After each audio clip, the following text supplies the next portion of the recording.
This was preventable. Those words spoken by the U.S. Mine Safety and Health Administration head Kevin Strickland to the families of the 29 killed in last April's mine collapse. MSHA officials say the Massey Energy, who has denied any wrongdoing, was responsible for the disaster in West Virginia's Upper Big Branch mine. The explosion is the deadliest at an American coal mine in decades. Investigations continue by the state of West Virginia and the Department of Justice.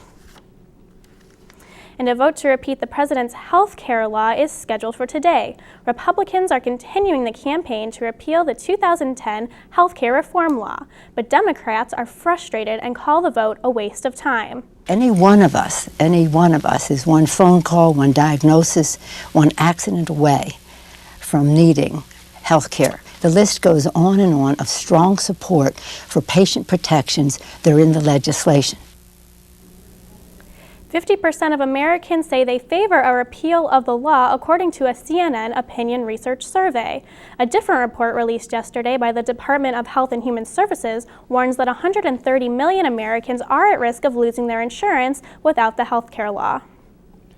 Chinese President Hu Jintao is at the White House as his three-day trip to the United States continues. President Obama will host talks about trade, currency, and relations with North Korea. Also on the agenda, China's history with human rights. A joint news conference is scheduled between the two leaders today as well. The Chinese leader will be a guest of honor at the state dinner tonight at the White House, the third state dinner for the Obama administration and the first with China in 13 years. Hu is expected to talk with other top legislators and business executives during his trip, which includes a visit to Chicago.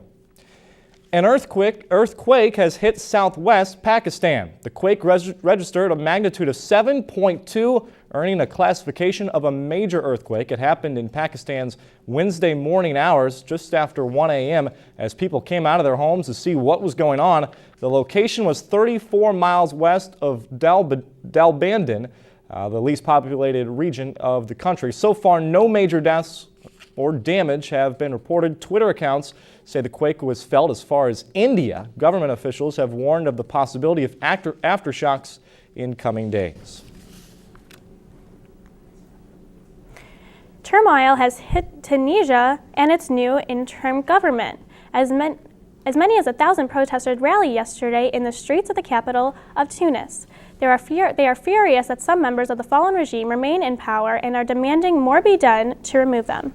The new unity government has come into place after the country's ousted president fled last week. According to witnesses, police would fire tear gas when peaceful demonstrations grew inside. Observers think the recently thrown together government could crumble. And Connecticut Senator Joe Lieberman will not seek a fifth year next year. The one-time Democratic Party's vice presidential nominee in 2004 is 68 years old and says he will depart Washington in 2012. Lieberman led the fight to repeal the ban on gays openly serving in the military. Opponents have criticized his support for the Iraq War, and his poll numbers in Connecticut have slipped. A press conference to formally announce his decision is expected in a few minutes. Will the rainy weather continue? Jimmy Griffith has the answer in his forecast coming up.